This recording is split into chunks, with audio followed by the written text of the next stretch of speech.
Welcome to the Waiting Warriors podcast. As loved ones of first responders and military personnel, we often face life situations and challenges that many others don't experience. And while each of us and our experiences are unique, together we can learn from one another and become stronger in this journey of life. Now let's step out of mediocrity. It's time to thrive.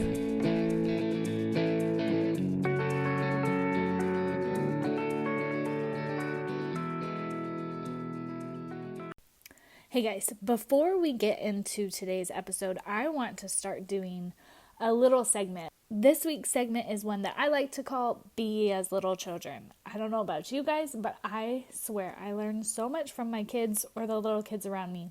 And I wanted to just share some of the awesome things I'm learning with you guys. So this one comes from my 3-year-old Anne. If you guys follow me on Instagram, you know how awesome of a kid Anne is. She is one of a kind. But the other day, we were outside playing baseball, which at the time, sometimes we like pitch to her. This time we just had that tee set up, so she was just kind of hitting it herself. But she was so funny because she, even though it was on the tee, she kept on missing. And she'd go, oh, so close. And then she'd get it and she'd set it all up again. And then she'd swing. Oh, so close. And then the third time she got it, but it just went like 2 inches, which I was like, oh, here goes a so close again. But instead, she just shouted like, yeah, I win. And while I was laughing, I was like, man, I need to do that more. I don't know about you guys, but I don't think I celebrate the little wins. I compare it to how I think things should have been, or how maybe things have turned out in the past.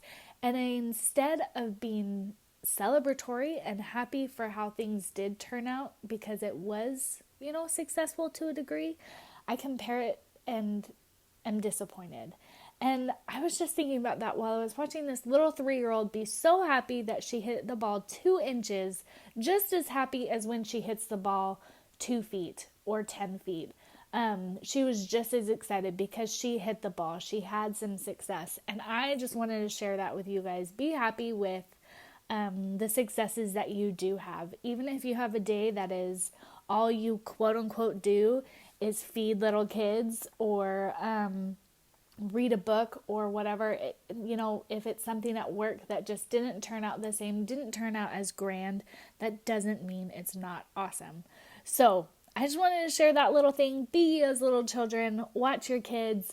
And I really hope you guys like this episode. It is a really good one. Morgan is awesome, and enjoy. Hi, Waiting Warriors. Welcome back to the Waiting Warriors podcast. It's been a while since we recorded one. I have had a baby. I have sent off my husband, and now we are back at it with all the babies upstairs finally sleeping. And today we have Morgan Lee. Hi, Morgan. Welcome to the podcast. Hi. Thank you so much for having me. Of course. So guys, Morgan is a friend of mine. She is a really fun follow on Instagram. She's a stay-at-home mom, part-time fitness coach, and her husband is in the Army, and she's got a little cute girl. And I love your daughter's name. Esme? No. It is Esme, yes. Okay. I always get so nervous that I'm going to say things wrong, because I always do. Yes. So tell us a little bit about yourself, Morgan. I'm Morgan Lee. I was born and raised in Wisconsin. I met my husband in Minnesota. We've been married for 7 years, and like she had said, we do have a little girl. Her name's Esme. She's 2.5. She's everything girl. She loves shoes and dresses and being a ballerina and all the different things, and so she's been really fun. She's a fiery little 2-year-old, and we love her. She brings joy, and she also brings just a little bit more adventure to our life. So, yeah. And you're what some would consider a little bit fresh with the military. You want to tell us about that? What's been your guys' experience? Yes, so my husband joined the Army January 2018, and he did his basic training and AIT stint for 7 months, and we recently moved to New York from Minnesota in August of last year, actually. So it's been a full year now, full circle. Time Hop keeps reminding me of all the things that a PCS move brings your way when you're first starting out. And so it's been fun to kind of look back over this past year. Yeah. And what do you think about this past year? Looking back to, what is it? A year and a half ago, he's just joining. You probably signed papers around 2 years ago, right? Am I right? Yes. Yes. You signed papers around 2 years ago. What were you thinking when you signed the papers? What was your attitude towards joining? Well, it's crazy because, like I said, we've been married for 7 years, and so a majority of our marriage wasn't military-based. Mm-hmm. And so it actually happened that there were a couple of times Mike had brought up the military when wanting to join, and it being kind of like a dream or an aspiration or a goal of his. And so when he said that, the first couple of times I was like, absolutely not. Like, that's just crazy. Like, I can't imagine being a part of that. And then the third time he actually asked, we had Esme already. And I was like, you know what? If this has been your dream or your goal, like, I want you to pursue that. And whatever that looks like. And obviously taking all the tests, like once you take all the tests and you figure out if you've passed, obviously we'll kind of take steps forward. And of course he passed with flying colors and did extremely well. And so I was like, okay, this is where we're headed and this is where we're going. And so it was a part of me's like, I'm an organized, like, I want to know what's happening kind of a person. And so that was really scary for me when he was first talking about it. But Mike's always been the adventure to our relationship. And so marrying him, I knew there was going to be twists and turns. And so I kind of welcomed it with open arms. I also have a brother-in-law who is in the military, and my brother is actually currently serving at Fort Campbell. Hey! Yeah, right. And so it's been really just a part of my family's history as well. So, yeah. Got it. So you were a little resistant at first, but now you're coming around. Okay, but I'm curious because you said you're an organizer, you like to plan, you like to know where things are going. So now that you've experienced even just a year, what is your honest attitude towards it? Well, I look back and I laugh because there was somebody that actually said, like, I was like, what is one piece of advice you would give somebody stepping into the military life to that experience? And she said, be flexible. And I'm like, oh yeah, I can totally be flexible. Like, I got this. And then like when it happened, I was like, oh wait, you said this and now it's this. And then you said this. And so it took me a long time to realize like how flexible I actually had to be. And just be okay with that whole process. Right. Because in life or like throughout growing up and in high school and then college, it's like, oh yeah, I can be flexible. I can go from plan A to plan B. That's fine. Yes. But then I feel like the military, because I am admittedly the same way. I thought I was so chill and I could go with the flow. And I'm not terrible. I'm better than my husband. But I was like, yeah, I can go with the flow, but it's like, it's not going from plan A to plan B. It's going from plan A to plan B to plan C, back to plan A. Then let's pick a plan D, back to plan B. And then maybe it'll end up being like C or D. Maybe it'll end up being plan E. And this has all happened in like not even 6 months. And it's like every single day. Yes. Yeah. It's like when we first moved to New York and they're like, hey, like winters are really crazy here, like so crazy. And I was like, we grew up in Minnesota, we grew up in Wisconsin, like we know what winter looks like. And then we experienced our first snowfall of like 20 inches. And I was like, wait a second, our winters don't look like this. Like this is a whole different breed, like a whole different winter experience for us. So it's kind of like that. It's like you think you know what to expect going into it, and then it kind of just, it's like curveball after curveball, and you just kind of have to roll with it. So how have you handled those curveballs though? Because oh my goodness, you're on. I mean, I feel like military life, you can kind of take it by sections, and by the sounds of it, is you're kind of at the end of a section, and each section throws its a whole new set of curveballs. But you've been through a set of curveballs. And you sound like you're processing them, but was that always easy? Were there roadblocks that kind of blocked you just even mentally from getting past everything? Yeah, I think that when we first moved and then we finally got settled in, I think that I had uh, a couple months where and I probably didn't think at first, but I definitely was in some sort of funk depression stage of life because um, like you said, growing up, you like might have a plan of like what you think your life is going to look like, and then it totally changes and you're like, okay, like I can totally do this, but what's my first step? Like, what does that look like? And so for me, we moved across the state, the United States, and we left everything we knew. And it wasn't until I really acknowledged that I was struggling and having a really hard time with it all that I got a ton better. It still sometimes is hard. I mean, we have good and bad days, and I think one thing that I've learned is like you can have those bad days, but don't let those bad days linger. And so that's kind of something that I've stood on. It's something that another military spouse actually said to me, like, yeah, grieve in your bed for a day, but know that like the best is yet to come. It's not, it's not like a past season. It's, it is still great and it's still going to be awesome. So just kind of like pick yourself up. And so I kind of always just, like I said, stood on that. But yeah.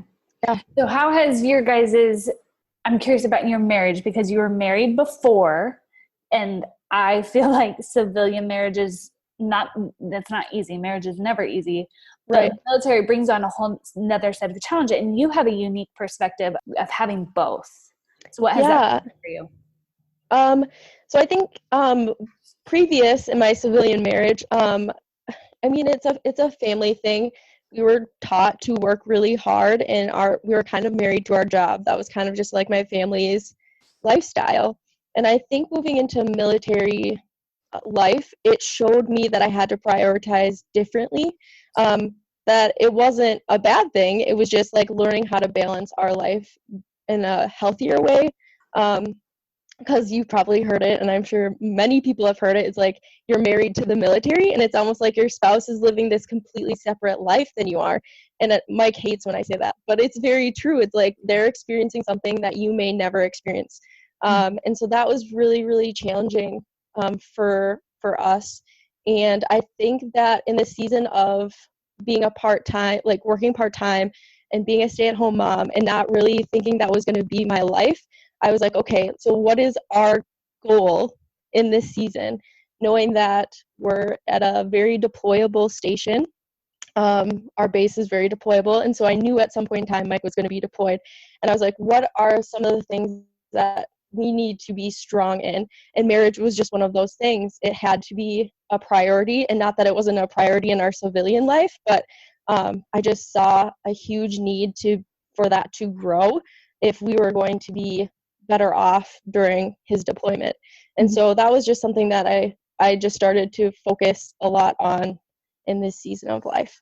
So what have you done as part of that focus? We've been really a lot more intentional. So date nights are like a must. We probably haven't done it as much as we should have, but we've been really intentional when we have those times to get away together. We were doing a kid swap with another family that we actually know. They're also military, and so having that time away from your kids, like you obviously you love your kids, but you need that intentional time with your spouse as well. I've been listening to a lot of marriage podcasts, and sometimes we'll listen to those things together, and it's just like a way of like I don't know, bringing up things that maybe we need to ask each other questions, or like just deeper just like to dig deeper in our relationship and kind of just like refine that. And we also, you had posted about it before, but we also do like on our date nights to be more intentional. We do card deck is what it's called. Yes, but it's like we don't just want our dates to be like fun and all that stuff, but we want to actually like dig deeper. And so card deck, it has like tons of different categories, but like different questions just to get to know your spouse. Like even after 7 years, it's like, what is your most embarrassing moment? And sometimes those are things you don't think about, but yeah, so that's why would I bring up the fact that I peed my pants in first grade? in my teacher's class because somebody else had asked to go to the bathroom and she said, no, we're going to the bathroom. Like, why would I bring that up when we're dating or whatever? Right. Ask me what my embarrassing moment is. Yeah. Things you wouldn't normally think about. And I think too, like sometimes when we've been married for a couple years or, several years, we forget that it's really about serving our spouse. And so looking for ways that I could like outserve Mike and just like make sure that he feels loved because they work really long hours. They're away from their families a ton. Mm-hmm. So whether it's like making him lunch or writing him, like he went to a training, so I wrote him like I love you because, post-it notes, just so like little reminders of like how much I actually love him. And I think too, because we moved so far away, we depend on each other so much more. Like whereas when we were surrounded by all this family and friends, we were really reliant on everybody else and not so like focused on each other. And so I think we've just built like a deeper trust and a bond, I would say. But yeah, I like that. As you were talking, it reminded me of some marriage advice we got when, or maybe I just got before we got married. Somebody said that it's not about taking care, like marriage isn't about making sure your needs are met. It's making sure that your spouse's needs are met. And when both people have that mentality, then you both get fulfilled. And it's the most magical, fulfilling ever because that's just how love is built.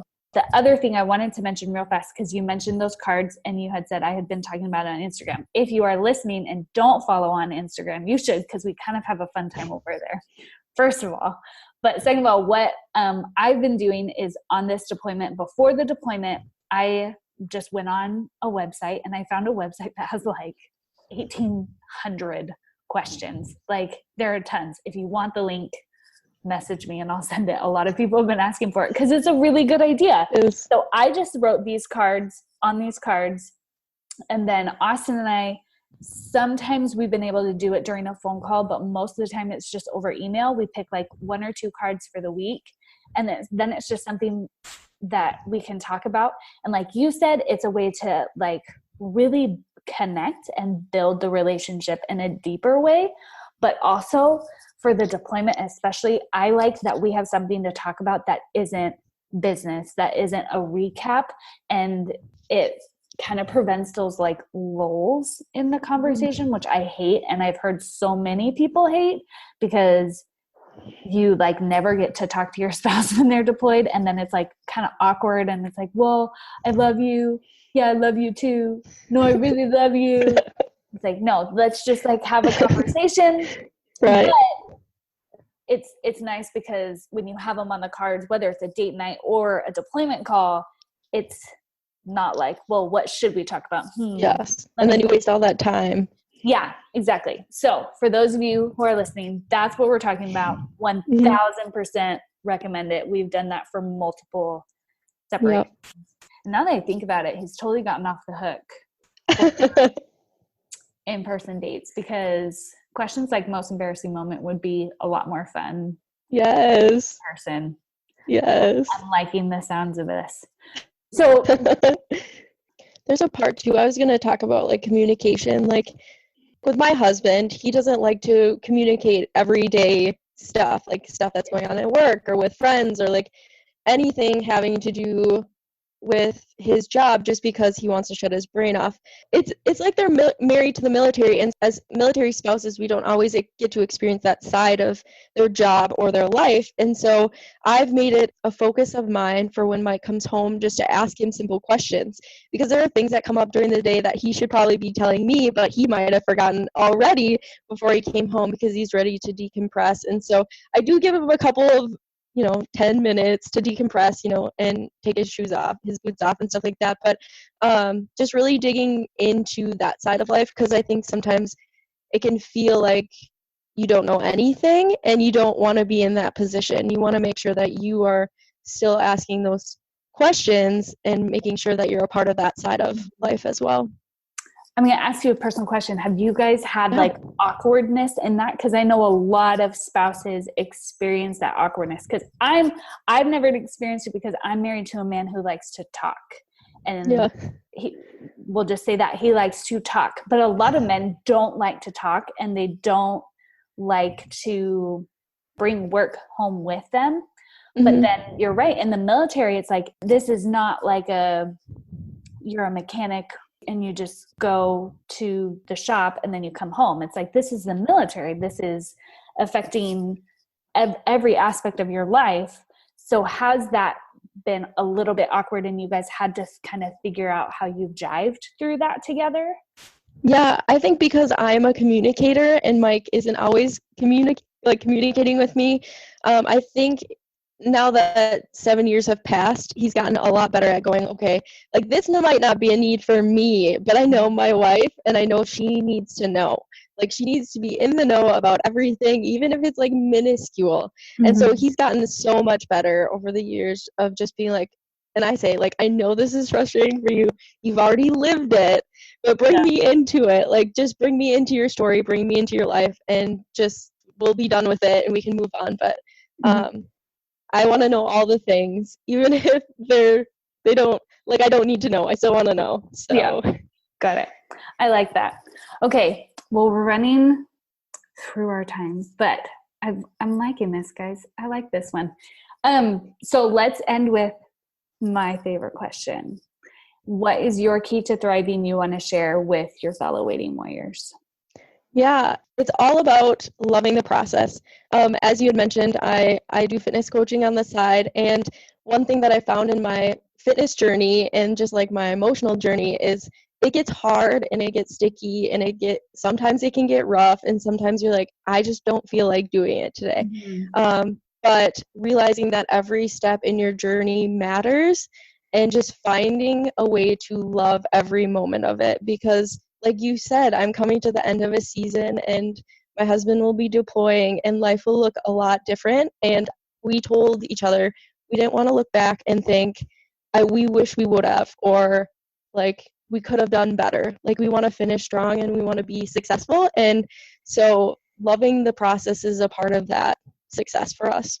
So. Yeah, I like that, because we have a lot of, we'll call sticky days. I like that you said sticky, rough. Sticky.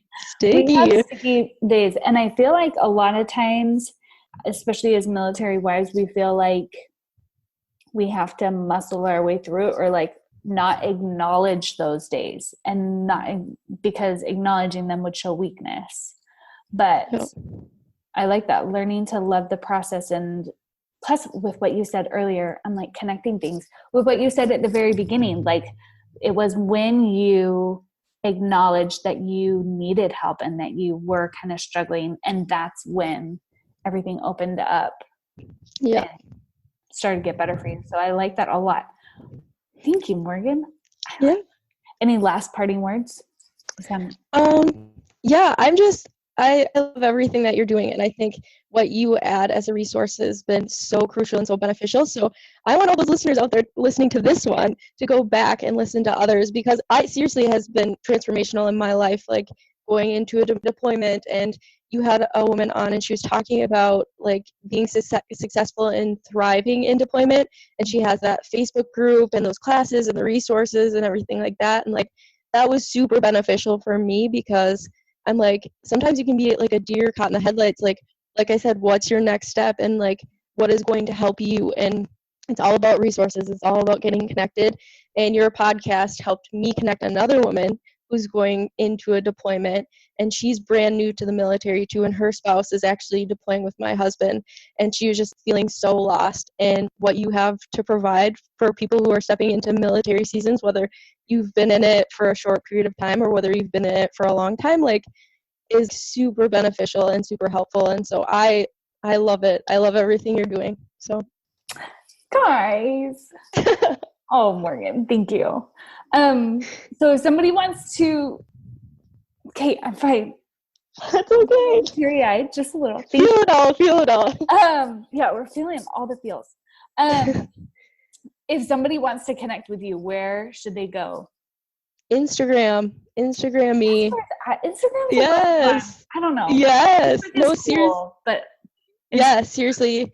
I think my heart going into the season of our military experience is like, although I haven't been in it for a really long time, like I've started it, and so I have something to offer other spouses. And I told my husband, like, I want to be a resource in whatever way I can be, and if I don't know how to be that, I will find it for you. But I really, like, my heart is for those military spouses. My heart is for those marriages, you know. And so I just want, I mean, like you said, be a positive light when times can be so dark. And so, yeah, Instagram me. I would love to chat.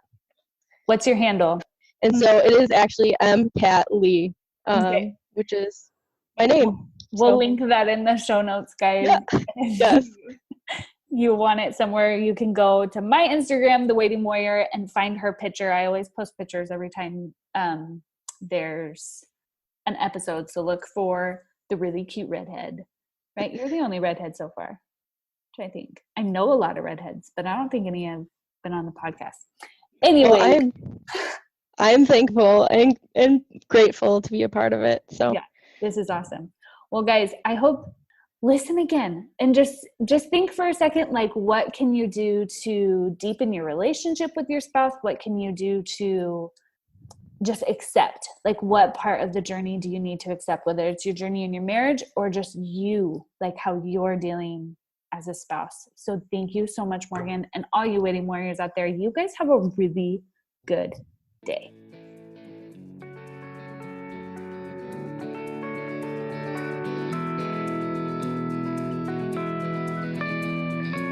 Hey everyone, I have a favor to ask.